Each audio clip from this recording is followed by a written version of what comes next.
با سلام و عرض ادب و احترام خدمت عزیزان دوست داشتنی با صفا و مهربون پایینر ایرانی. امیدوارم در هر کجا و در هر کاری که هستید خوش و خرم و سلامت و پیروز باشید. دوباره سعادتی شد که باز در خدمت شما عزیزان جان باشم و مطالبی رو در مورد پای نتورک به اطلاع شما برسونم. و اما پای نتورک یا پادشاه پایی که این روزها بازارش بسیار داغ هستش و با اخباری که ازش میشنویم و همچنین فراز و فرودهایی که ازش مشاهده میکنیم خیلی از افراد پایینر رو در بهت حیرت فرو برده و افکارشون رو به هم ریخته. اما عزیزان دل، اینو با قطعیت به اطلاع شما برسونم که آینده پای فراتر از اون چیزی هست که شما فکرشو میکنید، یعنی واقعا اعجاب انگیز هست. شما باید از بیت کوین درس بگیرید. اصل این هستش که پای لیست شد. چه بسا که خیلی از افرادی که در گروه ها، سایت ها و هر جایی که فکرشون میکنید تبلیغ میکردن که پای اسکم هست و به سمتش نرید. الان همون افراد دارن پای رو تبلیغ میکنن و مردمان رو به سمت پای نتورک دعوت میکنن. پس دوستان واقعا عاقلانه فکر کنید و از این فرصت پیش آمده بزرگترین بهره رو ببرید. عزیزان، تیم پای از گذشته تا به اکنون کارهای بسیار فراوانی را در جهت تکمیل شبکه خودش کرده و نشون داده که اهداف بزرگی توی سر داره. پس باید از صمیم قلب قدرشون رو بدونیم. یکی از مواردی که عزیزان باید بهش توجه داشته باشید این هست که دوستانی که KYC شدن به هیچ عنوان، اگر فرد ناشناسی از فضای مجازی بهتون پیام داد و گفت پایهای شما رو به قیمت بالاتر خریدارم و بهتون لینک ارسال کرد، در جا بلاکش کنید. حتی اگر لینک هم ارسال نکرد باز هم بلاکش کنید، مگر اینکه کسی که بهتون پیام میده رو کامل بشناسید و اعتبارش براتون ثابت شده باشه و مدت ها در بحث خرید و فروش پای داره فعالیت میکنه که بعید میدونم این افراد سرشناس شخصا بهتون بخوام پیام بیام بدن. دوستان، این افراد از خدا بیخبر واقعا رحم ندارن. پس مواظب این افراد کلاهبردار باشید و دسترنج چندین و چند سالی خودتون رو به راحتی به باد ندید. عزیزان، موردی هست که میگن اهدای بونوس 200 پای که بیشتر افراد کلاهبردار میان پیوی شما یا در جایی که تبلیغ میکنن میگن که این لینک رو وارد شید و 200 پای هدیه بگیرید. کاملا دروغ هست، بلاکشون کنید. عزیزان دل، برای هزارمین بار میگن به این افراد اصلا اعتماد نکنید. یه مورد دیگه هم هستن، افرادی هستن که میان پیوی شما و میگن که قفل چند ساله پای شما رو باز میکنیم، یا حالا میان پیوی شما یا جای دیگه تبلیغ میکنن، میگن قفل چند ساله پای شما رو باز میکنن. توجه کنید، حتی تیم اصلی، تاکید میکنم حتی تیم اصلی پای هم نمیتونه این کارو برای شما انجام بده. پس لطفاً گولش رو نخورید و بدونید که قفل های پای شما فقط در زمان خودش باز میشن و اون زمان براتون دکمه موو تو قسمت میگریشن ظاهر میشه و با زدن دکمه موو و تایید اون داراییتون رو به کیف پولتون منتقل میکنید. و اما یه مقدارم از عملکردهای پای نتورک عرض کنم خدمت شما. عملکردهای پای نتورک توی این مدت بسیار درخشان بوده، از جمله اینکه پای نتورک در اولین شبکه جهانی هوش مصنوعی سرمایه گذاری کرده و این اولین شبکه ارتباطی هوش‌های مصنوعی جهان، اهم از ماشین‌های خودران مثل کارگران عمرانی ساختمانی، انجام دهنده‌های عمل‌های جراحی دقیق، خدمات منزل، خدمات شهری، ماشین‌های خودران بدون راننده، ربات‌های مسافربری هوایی، تحویل کالا، مونتاژ قطعات صنعتی، دستیاران صنعتی و غیره هستش که به سرعت در حال گسترش هستش. پای نتورک عزیزان دل یکی از سرمایه گذاران هستین استارتاپ هستش و گام بلندی در جهت ادغام بلاکچین لایه اول خودش با اولین شبکه هوش مصنوعی دنیا برداشته. حالا یه مثال واضح بزنم که در آینده با پای نتورک میتونید از این خدمات در زندگی خودتون استفاده کنید و به جاش پای پرداخت کنید. خدمات خیلی زیاد هست، من به یک سری از مواردشون دارم اشاره میکنم عزیزان دل. مورد بعدی این هستش که پای رسما حالت بیست مود شد و با بزرگترین پلتفرم های جهان ادغام شد. واقعا شگفت انگیز هستش. آفرین آفرین. تعداد زیادی از پلتفرم های مالی جهان الان دارن از پای پشتیبانی دارن میکنن. مورد بعدی این هستش که پای نتورک رسما پشتیبانی از اجرای نود بر روی سیستم عاملهای لینوکس رو آغاز کرده که این خبر بسیار خوبی هستش برای پایونیرها. این نسخه از طریق مخزن رسمی پای قابل نصب و بروزرسانی هستش. در جریان باشید عزیزان، در حال حاضر اجرای نود توی لینوکس یا در حال حاضر اجرای نود توی لینوکس پاداش به همراه نداره، اما گام مهمی هست برای مشارکت گسترده جامعه فنی و توسعه دهندگانش. یه مورد بعدی هم مهاجرت بلاکچین پای از نسخه 19 به 23 هستش که در 3 مرحله انجام میشه. مرحله تستنت 1، تستنت 2 و در نهایت میننت هست و احتمال بروز قطعیه‌های کوتاه مدت در طول این فرایند وجود داره. در حال حاضر ارتقای پروتکل تستنت 1 به نسخه 23 به تازگی تکمیل شده. مرحله بعدی ارتقای پروتکل تستنت 2 به نسخه 23 هستش که احتمالاً این یه چند هفته‌ای طول بکشه، ولی هرچی هست عزیزان دل خبرهای خیلی خوبی توی راه هستش.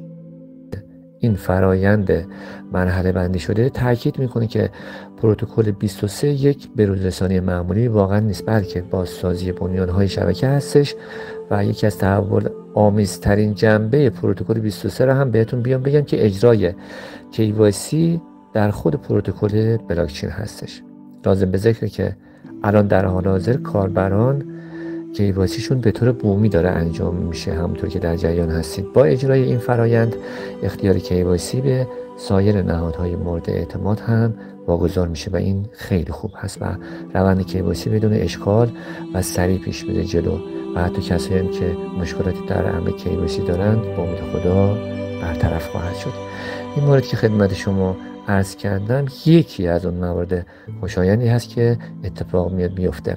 پروتکل 23 پای صرفا یک ارتقای فنی نیست، بلکه طرح اولیه یک تمدن جدید هستش. پروتکل 23 با ادغام هوش مصنوعی اتفاقات خارق العاده و شگفت انگیزی رو داره رقم میزنه و موارد بسیار زیادی هستش که واقعا در حوصله شما دوستان گرامی نمی گنجه و من هم سرتون رو درد میارم، پس ازشون صرف نظر میکنم. دوستان با این صحبت ها خواستم و عرضتون برسونم که پای آینده بسیار درخشانی داره و قدر پای های خودتون رو بدونید. بارها مشاهده کردید در توییتر بیت کوین اشاره های فراوانی به پای داشته و الان هم این اشاره ها بسیار زیاد شده. پس وقتی به راحتی دارن بهتون کد میدن عزیزان دل، دارن بهتون کد میدن، پس چرا دارید سهل انگاری میکنید و قدر این فرصت ها رو نمیدونید و پای های خودتون رو به باد میدید؟ لطفاً حواستون رو جمع کنید عزیزان دل. و اما توضیحاتی هم در مورد یک سری از کارهایی که در پای باید انجام بدید رو به عرضتون میرسونم که در جریان باشید.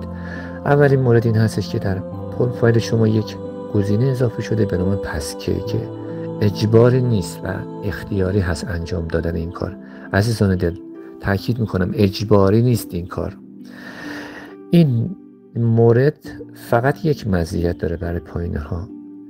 حالا مزیتش چی هستش؟ که در زمانی که پای رو حذف میکنی یا دوباره نصبش میکنی یا زمانی که گوشیت گم شد، دزدیدنش، خدای نکرده گوشه جدید گرفتی خواستی پای رو بالا بیاری، برای ورود به پای بر اساس نوع فعال سازی که در پسکی انجام دادی که یا حالا اثر انگشت بوده یا تشخیص چهره بوده یا وارد کردن رمز بوده، میتونی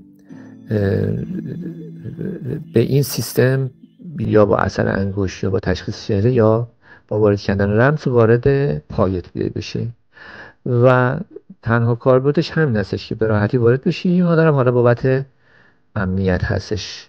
دوستانی که حالا راغب هستن انجام بیان بدند بحثش سوا هستش.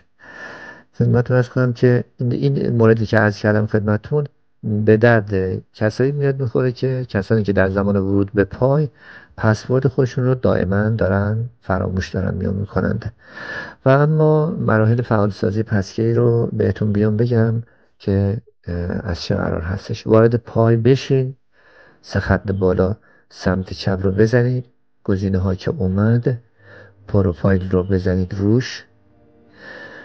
وقتی که زدید پروفایل رو، توی قسمت پروفایل پسکی رو مشاهده میکنید. حتما قبل از اینکه این کار رو انجام بدید مطمئن بشین که پای شما بروز هستش.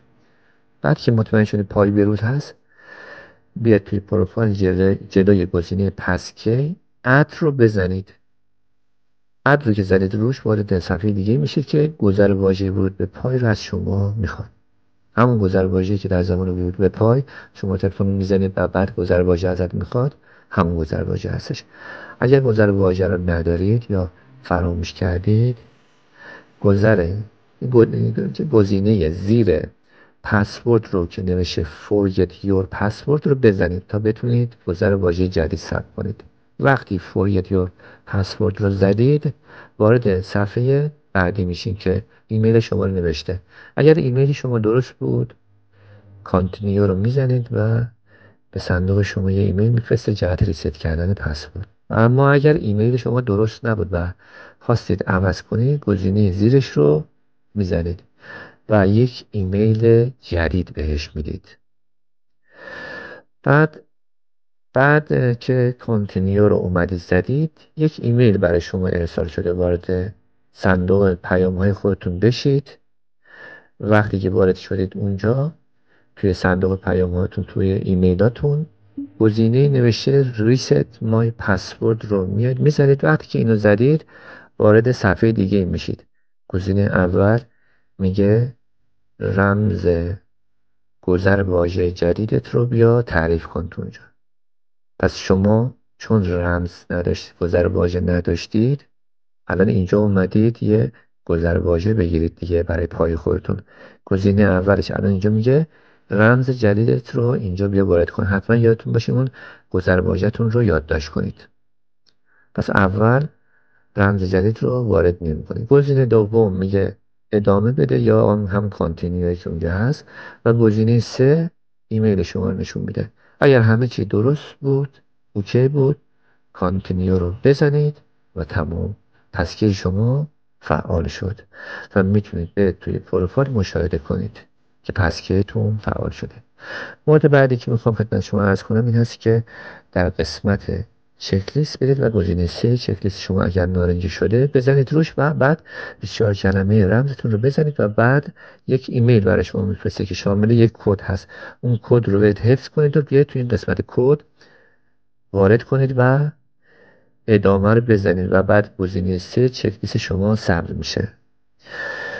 بعد مورد بعدی که باید بهش توجه داشته باشید که این هستش که در پروفایل خودتون توی پای وارد بشین و اگر جلوی ایمیل شما یک مثلث نارنجی رنگ ظاهر شده و جلوی ایمیل شما نوشته سیکیوره، اونو اگر مشاهده میکنید، قبلش از ایمیل خودتون مطمئن بشین که درست هست. جهت اطمینان گزینه آپدیت رو جلوی ایمیل بزنید و ایمیل اصلی خودتون رو وارد کنید و بعد ارسال رو بزنید. یک کد میده براتون ایمیل میشه. برید کد رو از صندوق خودتون مشاهده کنید و بردارید بیارید تو قسمت کد وارد کنید و از بابت ایمیل خیالتون راحت بشه. حالا چرا میگم این کار انجام بیاد بدید؟ ببین، مورد داشتیم دوستی بوده که تایید 2 مرحله‌ای رو میخواست فعال بیاد بکنه، ولی هر کاری انجام میداد کد به ایمیلش ارسال نمیشد، که بعد متوجه شدیم که یک نفر از خدا بیخبرا ایمیلش رو عوض کرده و حتی یک کیف پول جدید هم براش ساخته. پس خیلی حواستون جمع باشه. و اما بعضی که از بابت ایمیل خیالتون راحت شد، میرید داخل پروفایل پای و کلمه سیکیوره رو میزنید روش. وقتی که زدید روش، میره قسمت لایو سلفی که اول مستقیم نگاه میکنید، بعد بالا، بعد پایین، بعد راست و بعد به چپ نگاه میکنید و تایید 2 مرحله شما انجام میشه و جلوی ایمیل شما که تیکش برداشته شده بود، اون تیک سبزش هم ظاهر میاد میشه. حتما توجه داشته باشید در زمان انجام این کار فیلتریشن مناسب استفاده کنید که ما مون وی پی ان رو معرفی میکنه. یه بار دیگه عرض میکنم مون وی پی ان، و در ساعتهای خلوت مثل نیمه های شب این کار انجام بدید تا خطا نده بهتون. مورد بعدی و آخری که تاکید دارم که این کار رو انجام بدین این هستش که به قسمت ایمیل های خودتون برید. چندین ایمیل از سمت پای نتورک براتون اومده و اون ایمیلی که از سمت پای نتورک براتون اومده و نوشته شده confirm your migration wallet رو پیدا کنید و بزنید روش. پس ایمیلی رو پیدا کنید که نوشته confirm your migration wallet. وقتی پیدا کردید بزنید روش و در اون صفحه مشاهده میکنید آدرس کیف پول شما رو که قبلا تایید کردید. قبلا البته تاییدش رو انجام دادید، ولی یک بار دیگه دارم میگم که شوک وارد بیاد بخونه به حساب شما.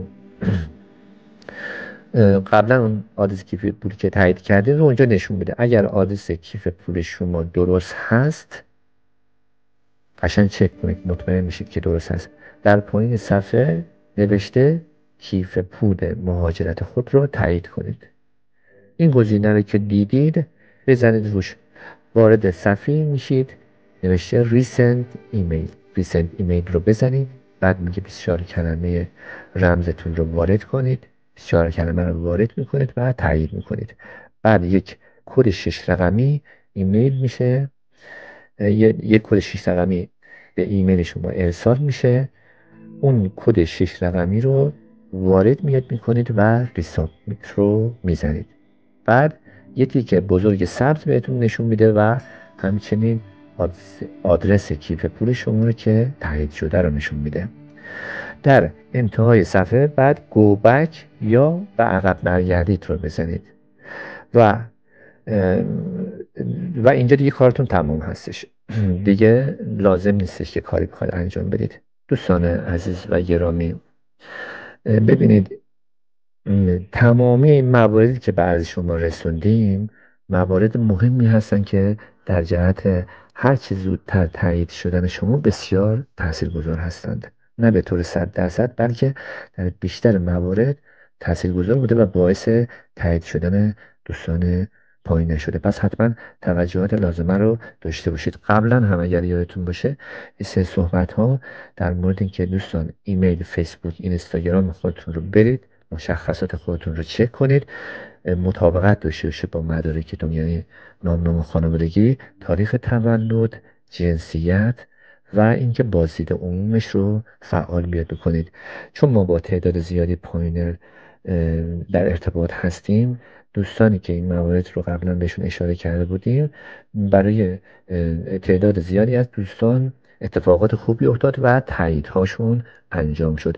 ولی نه اینکه ما تاکید کنیم که این مورد 100% کارتون رو میاد درست میکنه، ولی از موارد تاثیرگذار هستش و دوستان رو کارشون رو تحت اثر بهشون میدن. بیشتر تیم اصلی